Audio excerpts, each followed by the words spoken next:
16వ అధ్యాయం 21 నుంచి చదువుకుందామండి.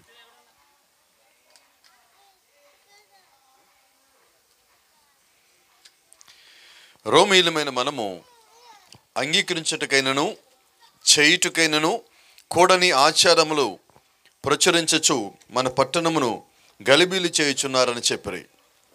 అప్పుడు జనసమూహము వారి మీదకి దొమ్మిగా వచ్చును. న్యాయాధిపతులను వారి వస్త్రం లాగివేసి వారిని బెత్తముడితో కొట్టవలని ఆజ్ఞాపించారు. వారు చాలా దెబ్బలు కొట్టి వారిని చెరసాలలో వేసి భద్రంగా కనిపెట్టవలని చెరసాల నాయకునికి ఆజ్ఞాపించారు. అతడు అట్టి ఆజ్ఞను పొంది వారిని లోపల చెరసాలలోనికి త్రోసి వారి కాళ్లకు బొంద వేసి బిగించెను. అయితే మధ్యరాత్రి వేళ పౌలును శీలయు దేవునికి ప్రార్థించుచు కీర్తనలు పాడుచు ఖైదీలు వినుచుండని. అప్పుడు అకస్మాత్తుగా మహాభూకంపం కలిగెను. చెరసాల పునాదులు అదిరెను. వెంటనే తలుపులన్నయు తెరుచుకొనెను. అందరి బంధకములు ఓడెను. అంతలో చెరసాల నాయకుడు మేలుకొని చెరసాల తలుపులన్నయు తెరిచి ఉంటే చూచి ఖైదీలు పారిపోయారనుకొని కత్తి దూసి తను చంపుకొనబోయాను. అప్పుడు పౌలు, నీవు ఏ హాని చేసుకుని వద్దు, మేమందరము ఇక్కడనే ఉన్నామని బిగ్గరగా చెప్పాను. అతడు దీపం తెమ్మని చెప్పి లోపలికి వచ్చి వణుకుచు పౌలును శీలను సాగిలపడి వారిని లోపలికి తీసుకుని వచ్చి, అయ్యలారా, రక్షణ పొందుటకు నేనేమి చేయవలను? అందుకు వారు, ప్రభువైన యేసునందు విశ్వాసం ఉంచుము, అప్పుడు నీవును నీ ఇంటి వారును రక్షణ పొందుదురని చెప్పి అతనికిని అతని ఇంటినున్న వారందరికీ దేవుని వాక్యమును బోధించరు. ప్రార్థించుకుందాం. మహాపరిశుద్ధుడా, జీవముగల దేవా, జీవాధిపతి నాయన, ఈ రాత్రికాల సమయంలో మరోసారి వినయంగా తరల వంచిన యొక్క వాక్యం వద్దకు మేమందరం వస్తూ ఉండగా ప్రభువా మాకు సహాయం దయచేయండి. వినుటకు కావాల్సిన శక్తిని మాకు అనుగ్రహించండి.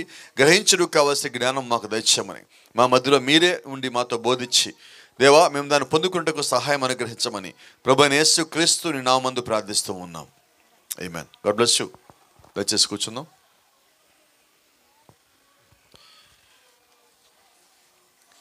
Praise the lord.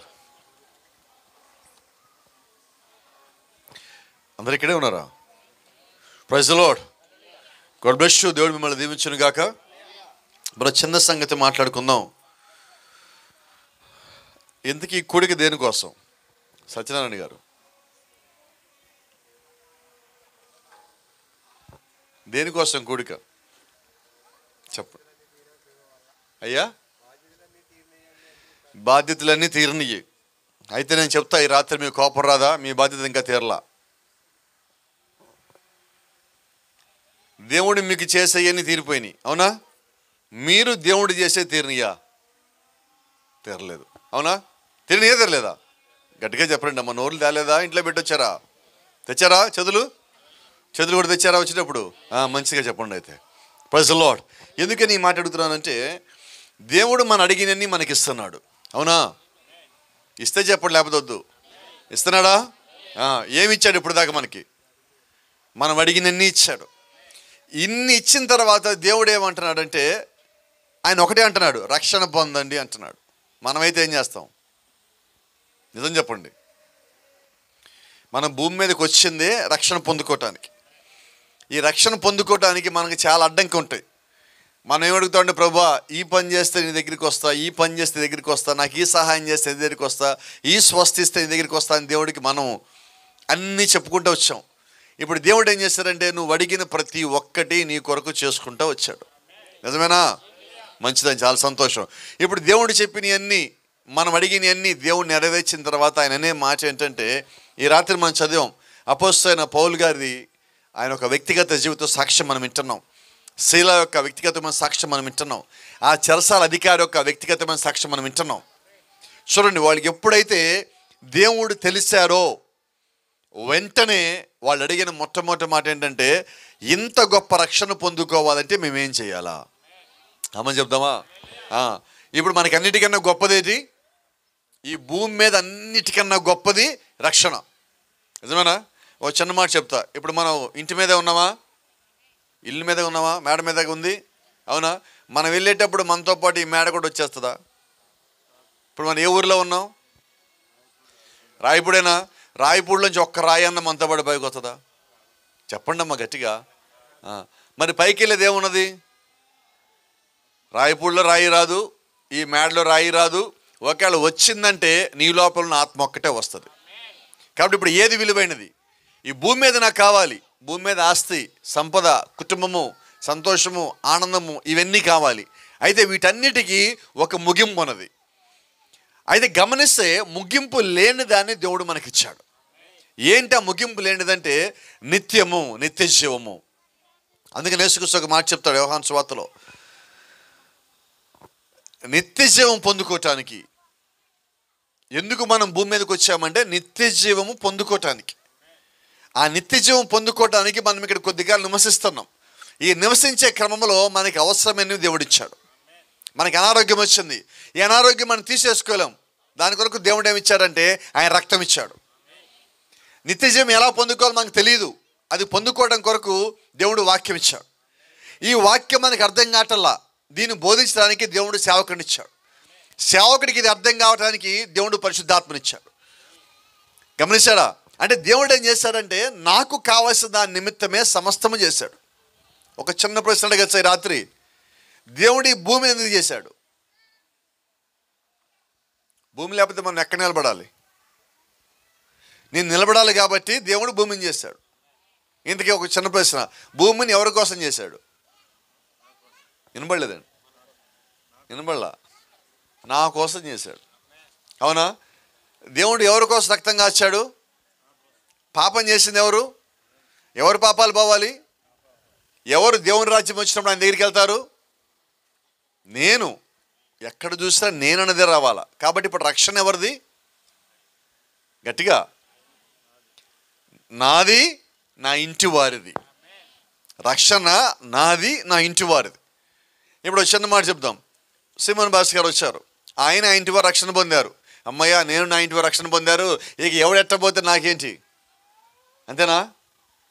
ఈరోజు మనలో చాలామంది ఏంటంటే, నేను బాప్టిజం పొందా, నా ఇంటి వాళ్ళు బాప్టిజం పొందారు, ఇంకా వాళ్ళు వస్తే ఏంటి, రాకపోతే ఏంటి, నీకు ఎవడిట్టు వస్తే నాకు రాకపోతే ఏంటి, నేను చర్చికి వెళ్తున్నానా వస్తున్నానా, నేను దేవుడు జాగ్రత్తగా చూసుకున్నాడా లేదా, ఇంకా నాకు చాలు, ఇలాగ అనుకుందాం. ఇప్పుడు ఒకవేళ నాకు కూడా అలాంటి స్వభావం ఉంటే నేను ఇక్కడ రావచ్చా? ఇప్పుడు రాకూడదుగా. మరి ఆయన రావచ్చా? రాకూడదుగా. మరి మేమిద్దరు ఎందుకు వచ్చినట్టు? ఈ రక్షణ గురించి ఇంకా అనేక మందికి తెలియజేయాలి కాబట్టి నువ్వు రక్షణ పొందడం మొదటి కార్యము, నీ కుటుంబం రక్షణ పొందడం రెండో కార్యము. ఆ తర్వాత పని ఏంటంటే నీవు దేవుని లోపల కొద్దిమంది నడిపించాలన్నిటికన్నా ప్రాముఖ్యమైన కార్యమై ఉండదు. ఈరోజు మనం అక్కడ దాకా రాటల్లా. ఎందుకో తెలుసా? మనకు పనులన్నీ ఉంటాయి, మనం చాలా బిజీగా ఉంటాం. నిజమేనా? ఈరోజు నువ్వు ఎంత బిజీగా ఉన్నా నువ్వు దేవుడికి కావాలి. ఇప్పుడు రాత్రి ఎక్కడ ఆమెను, మనం ఎంత బిజీగా ఉన్నా మన దేవుడికి కావాలా వద్దా? కావాలండి. నేను బిజీగా ఉండటానికి కారణం దేవుడు. నేను ఆయన పని చేయకపోతే నేను బిజీగా ఎలా ఉంటాను? అవునా? ఇప్పుడు నాకు పని ఇచ్చింది ఎవరు? రైట్. మీకు పని ఇచ్చింది ఎవరు? మనకి పని ఇచ్చింది ఎవరు? మనకి పని ఇచ్చిందాడు. మనం పని ఇచ్చినప్పుడు మనం ఏమన్నామంటే, ప్రభువా నేను రాలేకపోతున్నాను, బిజీగా ఉన్నాను అన్నాం. జాగ్రత్త, ఒకవేళ పని పక్కకు పోతే అప్పుడేమంటాం? మళ్ళా చర్చికి వస్తామని, ప్రభువా నాకు పని అని. నేనేమంటాను చెప్పనా? నీ పని ఆగకుండా ఉండాలంటే నీ పని చేస్తానే ఆయన పని కూడా నువ్వు చెయ్యి. నీ పని ఆగుద్దా? రెండో పని, నువ్వు ఆయన పని చేస్తా ఉన్నప్పుడు నువ్వు నిజాయితీగా ఉంటావు. నువ్వు అబద్ధం చెప్పలేవు, మోసం చేయలేవు, దొంగతనం చేయలేవు, తప్పుదారిలో పోలేవు, పాపంలో పోలేవు, దేవుడి నుంచి దూరంగా ఉండవు, సంఘానికి రాకుండా ఉండవు, అన్ని క్రమంలో ఉంటాయి. ఎందుకంటే నువ్వు సువార్త చేస్తూ ఉన్నప్పుడు దాని యొక్క ప్రభావము నీ మీద ఉంటుంది, నీ యొక్క ఆత్మ మీద ఉంటుంది, నీ యొక్క అంతరాత్మ మీద ఉంటుంది, నీ యొక్క కుటుంబం మీద ఉంటుంది, నీ యొక్క జీవితంలో కనిపిస్తూ ఉంటుంది, నీ యొక్క మాటల్లో ఉంటుంది, నీ యొక్క క్రియల్లో ఉంటుంది. ప్రతి దాంట్లో దేవుడు కనబడతా ఉంటాడు. నువ్వు సువార్త ఎందుకు చేయాలి తెలుసా? నువ్వు ఇంకా మార్చబట్టానికి, నువ్వు సువార్త ఎందుకు చేయాలి తెలుసా? నువ్వు ఆత్మను సంపాదించడమే కాదు, నీ ఆత్మని దేవుడికి అప్పచెప్పుకుంటా ఉంటావు. ప్రతిరోజు అప్పచెప్పుకుంటా ఉంటావు. ఎంత బాగుండదండి. నేను మీకు వాక్యం చెప్తున్నా, చెప్పేటప్పుడు కొన్నిసార్లు ఆ వాక్యం నన్ను కూడా తిడుతుంది ఆ వాక్యం. ఇప్పుడేం చేయాలి నేను? మీకు చెప్పడం వల్ల ఇప్పుడు మేలు నాకు అయిందా లేదా? ఓ పాస్టర్ గారు మనల్ని తిట్టిపోయారని కూడా కొద్దిమంది. మిమ్మల్ని తిట్టిపోలా, నన్ను కూడా తిట్టుకొని పోయా నేను. అది నన్ను సరి చేసింది. కాబట్టి మీకు వాక్యం చెప్పడం వల్ల ఇప్పుడు మేలు ఎవరికి? నాకు మొదట మేలైనది. ఇప్పుడు అలాగే సువార్త చేసినప్పుడు నాకు మొదట మేలవుతుంది. ఎందుకంటే నా ఆత్మ ఇంకా బలంగా దేవుళ్ళో ఉంటుంది. ఆమేన్. కాబట్టి మనం ఎందుకు ప్రార్థన చేయాలంటే ఇంకా ఆత్మ బలపడటానికి. ఎందుకు సువార్త చేయాలంటే ఆత్మను సంపాదించాలి, ప్రాముఖ్యమే. అయితే సంపాదించే క్రమంలో నేను దేవుడికి ఇంకా లోబడతాను, నేను వాక్యంలో ఇంకా బలపడతాను, ఆయనకి ఇంకా దగ్గరగా ఉంటాను, ఆయన నాతో పాటు సహవాసం చేస్తాడు. బైబిల్ ఒక మాట చెప్తా ఉంది, మీరు ఆ గడియ వెళ్ళి అక్కడ నిలబడినప్పుడు మీ నోట నా మాట ఉంచుతా అన్నాడు. కాబట్టి సువార్త చేసినప్పుడు మన నోట్లోంచి వచ్చే మాటలు మనవి కాదు, ఆయనవి. అంతకని గొప్ప సంగతి ఇంకేమైనా కావాలా? కొన్నిసార్లు మనం గొడవ పెట్టుకోవడానికి వెళ్తాం, అవునా కదా? ఎవరు చెప్పట్లే ఒక్కళ్ళు కూడా. ఇక్కడ ఈ ఊర్లో గొడవలే ఉండవా? ఎందుకుండవు? గొడవలు లేకపోతే ఊరెందుకు అవుతుంది? గొడవలకి వెళ్ళడానికైనా ముందు ఆ గొడవలో ఏం మాట్లాడాలనుకొని ముందే అనుకొని పోతారు. ఇంటి దగ్గర ఇద్దరు మాట్లాడుకుంటారు, ఇదిగో నేను అక్కడికి పోయాక నువ్వు ఈ మాటను, నేను ఈ మాట అంట. వాళ్ళు దాన్ని ఎలాగంటే నేను ఇక్కడ మాట్లాడితే అప్పుడు నువ్వు ఆగు. ముందే వీళ్ళు మొత్తం మాట్లాడుకుని ఒక ప్లాన్ మొత్తం చేసుకుని అక్కడికి పోతారు, అవునా కదా? అయితే దేవుడు ఏమన్నాడంటే, నువ్వు సిద్ధపడమాక, నువ్వు అక్కడికి పో, ప్రార్థనలో ఉండి యథార్థంగా ఉండి అక్కడికి నుంచో, నిన్ను నేను వాడుకుంటా. హల్లెలూయా. నీ సిద్ధపాటు కాదు ఇక్కడ, నువ్వు తయారు చేసుకున్న మాటలు కాదు ఇక్కడ. దేవుడు నీ కొరకు సిద్ధపరిచిన మాటలే నీ నోట్లోంచి వస్తాయి. అంటే నాకు తెలియకుండా దేవుడు నా లోపల ఉండి నా నాలుగు ఆయన ఒక స్వాధీనంలోకి తీసుకొని మీకేం కావాలో దేవుడు అది మాట్లాడటానికి మన ఇక్కడ నిలబడటానికి వచ్చినప్పుడు దేవుడు ఒక ఆత్మ మన మీద పనిచేస్తూ ఉంటుంది. సంతోషమా కాదా మాట? ఎంతమందికి కావాలి అలాంటి అవకాశం? ఏం చేతులు చాలామంది వద్దా? మీకు చేతులు చాలేదా? తెచ్చే చేతులు వాడాలి రాత్రి. ఇప్పుడు మనము సువార్త చేయటువంటి పాస్టర్ గారు నేను కూడా నుంచొని మైకి పట్టుకొని 4 మాటలు చెప్తాను కాదండి. నీ జీవితంలో దేవుడు చేసిన కార్యాన్ని పక్కింటికి పోయి చెప్పు, ఎదుటింటికి పోయి చెప్పు, నువ్వు షాప్ దగ్గరికి పోతే అక్కడికి వెళ్ళి చెప్పు, నీ ఇంటికి వస్తే అక్కడ చెప్పు, దారిలో కాసేపు ఆగితే నువ్వు అక్కడికి వెళ్ళి చెప్పు. ఎక్కడ నీకు అవకాశం ఉంటే అక్కడ నువ్వు దేవుడి మాటలు చెప్పాలి. ఎక్కడ అవకాశం ఉంటే, అవకాశం లేకపోయినా నువ్వు అవకాశం కల్పించుకోవాలి. అవునా? వచ్చన్నమాట చెప్తా. మనం వేరే ఊరికి వెళ్ళాం, ఎటు పోవాలి అడ్రస్ తెలియలా, ఏం చేస్తాం? త్వరగా చెప్పండి నాకు. ఏం చేస్తారు? కాముకుంటారు. ఇలాగే కాముకుంటే 3 ఏళ్ళు అక్కడే ఉంటారు. ఏం చేయాలా? ఏమడుగుతారు? వెళ్ళేవాడిని ఆపుతారు. ఆపేమడుగుతారు? అడ్రస్ చూపిస్తారు. తర్వాత ఏమడుగుతారు? ఎట్లా పోవాలంటారు. అడుగుతారా లేదా?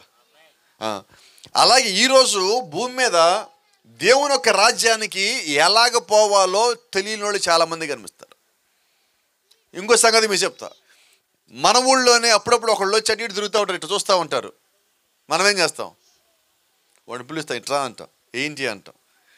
లేదంటే నేను పలా అడ్రస్ కోసం వచ్చాను, నాకు అర్థం కాదు, ఎటు పోవాలో తెలియట్లేదంటే వాడిని కూర్చోబెట్టి మాట్లాడి కావాలంటే గ్లాస్ మంచినీళ్ళు ఇచ్చి వాడు ఎటు పోవాలి మన దారి చెప్తామని చెప్తారు కదా అందరూ. రైట్. ఇప్పుడు మన సువార్త ఎలా చేయాలి? మనం దేవుడు ఎవరో తెలియకుండా తిరుగుతూ ఉంటారు కొద్దిమంది. ఇదే దేవుడు, వాళ్ళే దేవుడు, వీళ్ళే దేవుడు అని. వాళ్ళ దగ్గరికి పోయి మనం చేయాల్సింది ఏంటంటే, అయ్యా ఇదిగో నిజమైన దేవుడు ఇదిగో ఇక్కడ ఉన్నాడు, నీ జీవితంలో దేవుడు చేసిన కార్యం ఏంటో చూపించి, ఇదిగో నేను దేవుడు ఇంతకుముందు ఇలాగున్నా, ఇప్పుడు ఇలాగున్నా, నేను దేవుడి వైపు తిరిగా, దేవుడు నా జీవితంలో చేసిన కార్యం ఇది అని నువ్వు చెప్పి, అంటే నువ్వు మొదట సాక్ష్యము కలిగి ఉన్నాక నువ్వు సువార్త చేయాలి. నువ్వు సాక్ష్యము కలిగి ఉండాలి, ఆ తర్వాత సువార్త చేయాలి. సాక్ష్యం లేకుండా సువార్త చేస్తే ఆ చెప్పే వ్యక్తికి మన ఇష్టానుసారంగా జీవిస్తున్నాం, సిరుడు తాగుతున్నాం, మందు తాగుతున్నాం, ఎలాగంటే అలాగ ఉంటున్నాం, అబద్ధాలు చెప్తున్నాం, దొంగతనం, మోసం అన్నీ చేస్తున్నాం, సంఘానికి సరిగ్గా రావట్లా, ఏ పని సక్రమంగా చేయట్లా. ఇప్పుడు నేను పోయి నువ్వు చర్చికి రా అంటే వాళ్ళు ఏమంటారు? త్వరగా చెప్పండి, వస్తారా? మా చర్చికి రా అంటే ఏమంటారు? నువ్వే చర్చికి పోవు కదా అంటే ఏంటి మన పరిస్థితి? విజయవాడ జరిగింది మొన్న కూడా. నేను కూడా చెప్తున్నాడు, ఒక సహోదరుడు, ఒక కుటుంబం అక్కడ ఉంది, చాలా మంచి పిల్లలు, యవనస్తులు, భయం కలిగిన వాళ్ళు, ప్రార్థనా పరులు కూడా. అయితే వాళ్ళు రావడానికి అవకాశం ఉన్నట్టల్లా. మేమే కొండ మీదకి పోయి దాదాపు 150-130 మెట్లు ఎక్కాల. ఆ పైకి పోయి సువార్త చేసి వచ్చినప్పుడు అక్కడ వచ్చిన వాళ్ళందరిని అడిగాం, అమ్మ మీరందరూ కూడా రావచ్చు కదా, వాళ్ళు కూడా వచ్చారు ఇక్కడికి మీ మధ్యలోకి అంటే వాళ్ళు ఒక మాట అన్నారు, ఆస్తి గారు ముందు వాళ్ళిద్దరు వస్తే మేము ముగ్గురం కూడా వస్తామన్నారు. ముందు వాళ్ళు చర్చికి రాకుండా మమ్మల్ని ఎక్కడ రమ్మంటారు అన్నారు. ఏమైపోయింది ఇప్పుడు పరిస్థితి అంతా? అంటే ఇప్పుడు చెప్పేవాడు తేలా ఎవరు నోళ్ళు ఈరోజు చెప్పేవాడు చేసేవాడై ఉండాలా, సువార్త చెప్పేవాడు జీవించేవాడై ఉండాలా. అందుకే నీ కాలం వర్తమానం ఒకటి ఉన్నది, నీ జీవితము సువార్తకు తగినట్టుగా ఉన్నదా? నువ్వు దేవుళ్ళో ఉండాలి అంటే నీ జీవితము సువార్తకు తగినట్టుగా ఉన్నదా? నువ్వు వాక్యానుసారంగా జీవించడానికి నువ్వు ప్రయాసపడుతున్నప్పుడు నువ్వు చెక్ చేసుకోవాల్సింది నీ జీవితము సువార్తకు తగినట్టుగా ఉన్నదా? నువ్వు నిత్య రాజ్యానికి వెళ్ళాలంటే నువ్వు చెక్ చేసుకోవాల్సింది ఏంటంటే నా జీవితము సువార్తకు తగినట్టుగా ఉన్నదా? నేను పక్కనోడికి తీసుకెళ్ళి బోధించాలంటే వాక్యము ముందు నా జీవితము వాక్యానికి తగినట్టుగా ఉన్నదా? నీవు వాక్యానుసారంగా నువ్వు జీవిస్తున్నప్పుడు నువ్వు చెప్పే మాటను ఎవడన్నా కాదనగలడా? నా జీవితంలో ఒక చిన్న సంఘటన మీకు చెప్తా, పౌలు గారి గురించి మాట్లాడడానికన్నా ముందుగా. బ్రాహ్మణ కుటుంబం నుంచి వచ్చి శివాలయం గుడిలో పూజారిగా ఉండి అన్ని రకాల మాలలు వేసుకొని తిరుగుతా ఉన్న నేను అలాగుండగా మీరు దేవుడిని నమ్మండి చర్చికి వెళ్ళండి అంటే ఎవరు నమ్ముతాడా? ముందేమంటారు అప్పుడు? ముందు నువ్వు మారి మాకు చెప్పు అంటారు. ఇప్పుడు నేను మారి మీకు చెప్తున్నా చర్చికి రండి అని. నేను చెప్పగలుగుతాను, ఎందుకంటే నేను దాన్ని విడిచిపెట్టున్నా. నిజమేనా? మనం ఒకటి నువ్వు అబద్ధం ఆడొద్దు అని చెప్పాలంటే మనం ఏం చేయాలా? వినపడలేదండి, ఎవరు చెప్పరనుకుంటే ఈరోజు ఇక్కడ రాయపూడిలో డిసైడ్ అయ్యి వచ్చారు, మేము ఏం చెప్పకూడదు, పాస్ గారు ఏం చెప్పి నోరు తెరవకూడదు, అంతేనా? కాకపోతే నోరు తెరుతురు. ఇప్పుడు మిమ్మల్ని అబద్ధం ఆడొద్దని నేనేం చెప్పాలి? నేను ఎలాగ ఉండాలా? పోనీ మీరు నేను అబద్ధం ఆడదని చెప్పాలంటే మీరు ఎలాగ ఉండాలా? కుదరదా? గట్టిగా చెప్పరండి, గట్టిగా. సరే ఇంకోళ్ళని చర్చికి రమ్మని చెప్పాలా, అప్పుడు ఎలాగా? ఏం పాస్ గారు ఎవరు మీరు నోరు తెరవద్దని చెప్పారా ఏంటి? ఏం చెప్పాలమ్మా? ఏం చేయాలా? ముందు నేను చర్చికి వెళ్ళాలి కదా, క్రమంగా వెళ్ళాలా. తేడా ఉంది. చర్చికి వెళ్ళటం లేదు, క్రమానికి వెళ్ళటం లేదు. చర్చికి వెళ్ళే వాళ్ళు ఉన్నారు, సంవత్సరానికి 3 సార్లు వెళ్తారు. డిసెంబర్ 25కి వెళ్తారు, ఈస్టర్కి వెళ్తారు, మళ్ళీ 31st నైట్కి వెళ్తారు. 3 సార్లు వెళ్తారు చర్చికి. వాళ్ళు కూడా మేము చర్చికి పోతామండి అంటారు చాలామంది.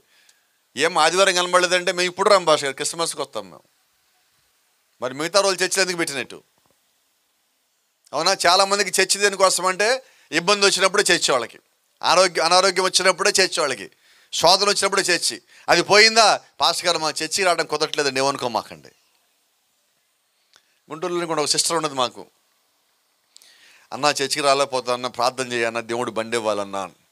సరే ఒకరోజు మంచిగా ఉపవాసం ఉండి అందరంగా సంఘం అంతా కలిసి ఉపవాస ప్రార్థన చేసేటప్పుడు ఆ సహోదరి గురించి కూడా ఉపవాస ప్రార్థనలు పెట్టినాం. గొప్ప కార్యం చేశాడు దేవుడు. తర్వాత వారం వచ్చింది, అన్నా దేవుడు కార్యం చేశాడన్న, మీ ప్రార్థన ఫలించిందన్న, నా నిరీక్షణ ఫలించిందన్న, దేవుడు నాకు బండి ఇచ్చాడన్నా. ఆమేన్. సంతోషమే కదా? Praise the lord. 2 వారాల తర్వాత ఏమ్మా రావట్లేదంటే కుదరట్లేదన్నా. బండి వచ్చాక పనులన్నీ పెరిగిపోయినాయి కదా, కుదరట్లేదు. చాలామంది యవనస్తులు ఏం చేస్తారంటే, పాస్టర్ గారు ప్రార్థన చేయండి, మేము బాగా చదువుకుని మాకు మంచి ఉద్యోగం రావాలి, మంచి ఉద్యోగం రావాలి, మంచి ఉద్యోగం రావాలి అంటారా అనరా? ఉద్యోగం వచ్చాక వినపడలేదండి. ఉద్యోగం వచ్చాక ఏం జరుగుతుంది? వస్తామా చర్చికి? సరే ఉద్యోగం ఇచ్చింది ఎవరు? దేవుడు. ఆయన అడిగాం, ఆయన ఇచ్చేసాడు. ఇప్పుడు మనం ఏం చేయాలా? దేవుడు ఎందుకు ఉద్యోగం ఇచ్చాడు చెప్పనా? నువ్వు ప్రార్థిస్తున్నావని, నీకు అది ఇచ్చినప్పుడు నువ్వు ఇంకా నమ్మకంగా ఉంటావని దేవుడు నీకు ఇచ్చాడు. అవునా? ఇప్పుడు నేను నమ్మకంగా ఉండాలా వద్దా? ఇంకా నమ్మకంగా ఉండాలి. దేవుడు బైబిల్లో ఒక మాట రాయించాడు నా కోసం, మీకోసం కూడా అనుకుంటున్నా. నమ్మి బాప్తిజం పొందినవాడు రక్షింపబడును, నమ్మని వాడు శిక్షింపబడును. బైబిల్ ఎవరు చదవరా ఇక్కడ? మరి చెప్పట్లేదు ఎవరు నాకు? నమ్మి బాప్తిజం పొందినవాడు రక్షించబడును, నమ్మని వాడు శిక్షించబడును. అంటే ఇప్పుడు నేను దేవుణ్ణి నమ్మాలా, దేవుడు నన్ను నమ్మాలా? రెండిట్లో ఏం జరగాలి చెప్పండి? దేవుడిని నమ్మాడు కాబట్టే నా కార్యాలు చేశాడు. అవునా? నా స్వస్థ వచ్చింది దేవుడు నన్ను నమ్మాడు కాబట్టి. నా జీవితంలో కార్యం జరిగిస్తాడు దేవుడు నన్ను నమ్మాడు కాబట్టి. రైట్, ఇప్పుడు నేనేం చేయాలా? దేవుడిని నమ్మాలా. దేవుడు అంటే ఏంటి? సిలువ, మరియమ్మ విగ్రహమా, యేసుక్రీస్తు ఫోటోనా, క్యాలెండర్లో కనిపించే బొమ్మ, ఆ మేఘం ఫోటోనా, పైన వచ్చే అగ్నిస్తంభమా? ఏంటి దేవుడు అంటే? దేవుడు అంటే వాక్యమై ఉన్నాడు.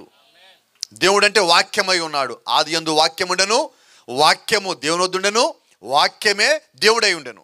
ఆ వాక్యమే శరీరధారి అయి కృపాసక్తి సంపూర్ణుడిగా మన మధ్యలో నివాసం చేస్తును.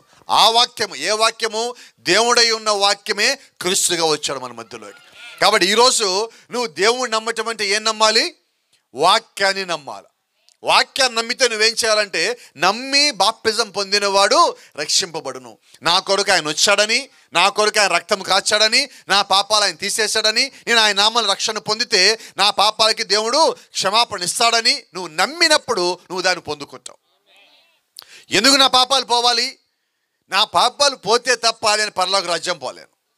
మనం భూమి మీద పాపమే చేయకుండా ఉన్నవాళ్ళు ఒకసారి చేతుతారా? ఏ పాపం చేయలేదంటే పుట్టిన దగ్గర నుంచి అన్నోళ్ళు. ఏమ్మా పర్వాలేదా? ఏ పాపము చేయని వాళ్ళు చేయొచ్చండి. ఉన్నారు ఎవరన్నా? లేరు. ఇప్పుడు పాపాలు మనం చేసాం చేయలేదా? కొన్నేమో చేసాం, కొన్నేమో చూసాం, కొన్నేమో చేద్దాం అనుకున్నాం, చేయలా. అంటే ఇప్పుడు మొత్తానికి మనలో పాపం ఉన్నట్ట లేనట్ట? ఉన్నట్టే. రైట్, ఇప్పుడు ఈ పాపం పోవాలంటే ఏం చేయాలి? ఈ పాపం ఉండగా నువ్వు పరలోకం పోలేవు. బైబిల్ ఇంకో మాట చెప్తే అపోస్తలుడు పౌలు అంటాడు, రక్తమాంసములు దేవుని యొక్క రాజ్యమును స్వతంత్రించుకున్నారు. అంటే ఈ శరీరం పైకి పోదు. ఎందుకని పైకి పోదంటే, ఈ శరీరం పుట్టుకే పాపంలో పుట్టినది. ఇది పాపంలో రూపించబడి ఉన్నది. ఈ పాపంలో రూపించబడిన ఈ శరీరము మార్పు చెంది పరలోకం పోవాలి. ఇది మార్పు చెందాలంటే ఈ శరీరము కడగబడాలి. దేని లోపల? వాక్యము లోపల. దేని లోపల కడగబడాలి? పరిశుద్ధమైన రక్తములో. ఆ రక్తము దేవుని యొక్క రక్తము. ఆ రక్తము ఇమ్మానుయేలు రక్తము. ఆ రక్తము యేసుక్రీస్తు నరముల లోపల తీయబడిన రక్తము. ఆ రక్తపు ఊటలో నీవు కడగబడాలా, నేను కడగబడాలా, మన ఆలోచనలు కడగబడాలా, మన జీవితాలు కడగబడాలా, మన సాక్ష్యాలు కడగబడాలా, మన హృదయాలు కడగబడాలా, నీవు సమస్తము కడగబడాలా.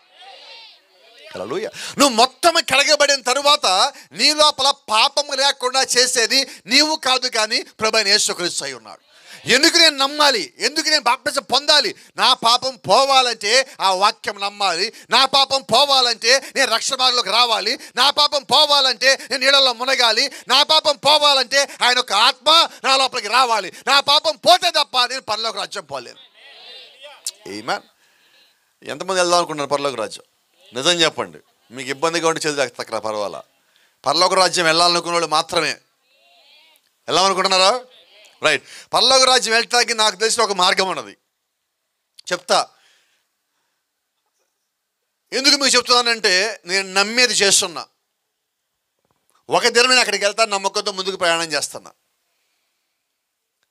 నా లోపల ఏదైతే బలహీనతలు ఉన్నాయో, లోపాలు ఉన్నాయో ఒక్కొక్కటి దేవుడు సరి చేసుకుంటూ వస్తూ ఉన్నాడు. అనేకం పోయినాయి. అసలేమని చెప్పలేదు. అసలేమని చెప్పాడు? భూమి మీద దేవుడు ఒక్కడు ఎవడు లేడు. ప్రతి వాళ్ళు ఉంటే అపోస్తలుడు పౌలు అంటాడు, నాలో కూడా ఒక ముళ్ళు ఉందన్నాడు. మరి లేనిది ఎవరికి? అందరిలో ఉన్నాయి. అయితే నువ్వు దేవుని రాజ్యానికి వెళ్ళాలని దేవుడు ఒక ఆలోచన ముందుగా కానీ ఆయన నిర్ణయం కానీ కలిగి ఉన్నట్లయితే, ఆయన రాజ్యం వచ్చే సమయానికి లేదా నువ్వు భూమి మీద చెల్లిపోయే సమయానికి నీలో పాపము లేకుండా చేయగలిగేవాడు ఆయన ఒక్కడే. ఆమేన్. రైట్. ఇప్పుడు నేను చర్చికి ఎందుకు రావాలి? నాలో పాపం తీసేసుకోవాలి. ఎందుకు తీసేసుకోవాలి? పరలోక రాజ్యం వెళ్ళాలి కాబట్టి. అంటే పరలోక రాజ్యం వెళ్ళాలి అన్న ఆలోచన కలిగి నువ్వు చర్చికి రావాలి. అయితే మన ఊళ్ళల్లో చర్చికి ఎందుకు వస్తాం? సిమోన్ గారు రాకపోతే ఇంటికి వస్తాడండి, అందుకని చర్చికి వస్తున్నాం. నువ్వు ఎందుకు రావాలి చర్చికి? సిమోన్ గారు ఇంటికి వస్తారని బాధ తట్టుకోలేక చర్చికి వస్తున్నావా? దేనికి వస్తున్నావు మరి? నువ్వు పరలోక రాజ్యం వెళ్ళాలని మాత్రమే చర్చికి రావాలి. నువ్వు దాని కొరకు సిద్ధపడతా ఉన్నప్పుడు దేవుడు యొక్క రాజ్యానికి ఈ రక్త మాంసంలో నీవు ఉండగా నీకు ఏం కావాలో దేవుడు అవన్నీ ఇస్తాడు. నువ్వు వీటి కోసం సిద్ధపడుతున్నావు అనుకో, ఇవన్నీ ఉంటే అది పోతుంది. నువ్వు దాని కోసం సిద్ధపడుతున్నావు అనుకో, దీనికి ఏం కావాలి దేవుడు నీకు ఇస్తాడు. బాగుందా లేదా? కాబట్టి ఏం చేద్దాం ఇప్పుడు? చూడండి, ఇప్పుడు చర్చికి ఎందుకు వచ్చాం? పరలోక రాజ్యం వెళ్ళాలని. యేసుక్రీస్తు మొట్టమొదటి ప్రసంగం ఏంటి? మత్తయి సువార్త 4వ అధ్యాయం 17వ వచనం. పరలోక రాజ్యం సమీపించింది కనుక మారు మనసు పొందుడని యేసు ప్రకటింపనారంభించను. 2000 సంవత్సరాల క్రితం యేసుక్రీస్తు ప్రారంభించిన పరిచర్యలో మొట్టమొదటి ప్రసంగం ఏంటి తెలుసా? పరలోక రాజ్యం దగ్గర పడింది, మారు మనసు పొందండి. నిజమేనా? ఈరోజు మనము కోపడమాగండి, కొద్దిసేపు ఇలా మాట్లాడుతున్నానని వినేవాళ్ళకి కూడా, కూర్చునే వాళ్ళకి కాదు, దీని దూరం నుంచి ఎంత దూరం అయితే ఉన్నారో వాళ్ళందరితో కూడా మాట్లాడుతున్నాను నేను. మనం చర్చికి వచ్చి మారు మనసు లేకుండా పరలోక రాజ్యం పోగలమా? సరే, మారు మనసు లేదు, నీళ్ళలోకి పోయి బాప్టిజం పొందొచ్చా. నేనేమనుకున్నాను? బాప్టిజం పొందే పరలోకం పోతారనుకున్నా. బాప్టిజం పొందే పరలోకం పోరండి. బైబిల్ మీరు చదివారు లేదో? అపోస్తలుడైన పేతురు అన్నాడు, చూడండి ఒకసారి, అపోస్తలుల కార్యం 2వ అధ్యాయం 38వ వచనం. 2:38. ఎవరు త్వరగా తీసేవాళ్ళు గట్టిగా చదవండి.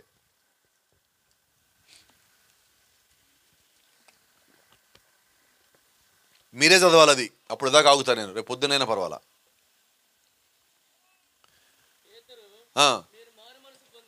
ఏమంటున్నాడు పేతురు గారు?